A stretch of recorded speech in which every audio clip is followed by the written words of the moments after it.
Rebuilding sexual intimacy after infidelity feels impossible. Yet many couples succeed. Shockingly, this crisis can become a catalyst for a stronger, more intimate relationship than before. But the path there isn't what you think.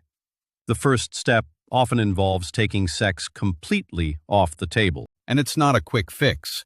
True recovery is a marathon, often taking 18 months to 5 years. Here, we'll give you a practical, step-by-step roadmap from emotional healing to renewed, safe intimacy.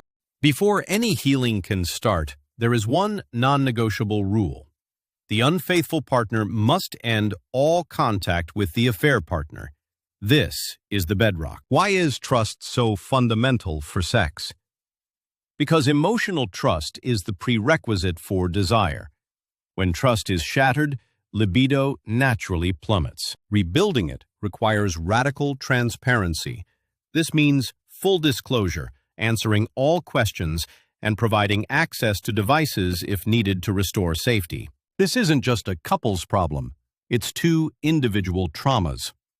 Personal therapy is vital for both partners to process their unique grief and guilt. But even when the mind wants to forgive, the body resists. Why does betrayal feel like a physical injury that makes touch feel unsafe? The answer is your nervous system. Betrayal is a trauma that triggers a fight or flight response.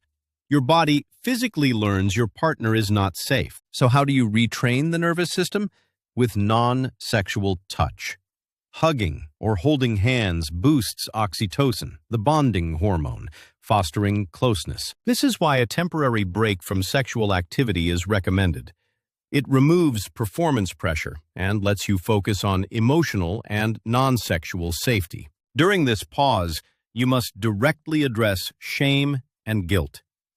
The unfaithful partner's guilt can suppress their own libido and block intimacy. So you've paused intercourse and are working on emotional safety. What does the first physical step back actually look like? It starts small, with non-sexual affection that has no strings attached. Hold hands on the couch. Give a hug before work. The goal is safe, comforting contact. For a structured method, therapists use sensate focus. Step 1 is non-genital touch for sensation only. Later, you progress to gentle genital touch. You also need to create new, positive rituals, not just recreate old ones. Try a daily 6-second kiss or schedule pleasure dates with no sex. Mythbuster. Many think talking about the infidelity keeps the pain alive. The opposite is true. Open dialogue is required to process the trauma. Paradoxically, some couples have more sex right after disclosure. This is mate guarding, driven by panicked attachment, not healthy desire. This brings us to the single most important rule. The betrayed partner must lead the pace. Their safety was violated, so they must have control. This means they decide when to hold hands, when to kiss, and when they are ready for intercourse. The other partner's role is to be patient and reassuring. Remember the nervous system's trauma response we mentioned? This is why. The betrayed partner leading gives their body tangible proof that they are in control. The strategic sex pause creates a clean slate. New rituals and sensate focus are how you write a new story on that slate, based on safety and mutual pleasure. Doing this alone is incredibly difficult. This is why professional help is so effective, with studies showing 70 to 75% success rates in rebuilding trust. This is clearly a long and difficult road. So what is the actual goal? Is it just to get back to the way things were before? The answer is no. You can never go back.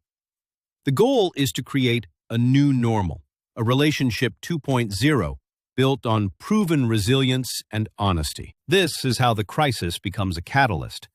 It forces a level of communication that many couples never achieve, building something stronger than what was lost. Rebuilding sexual intimacy isn't just about having sex again.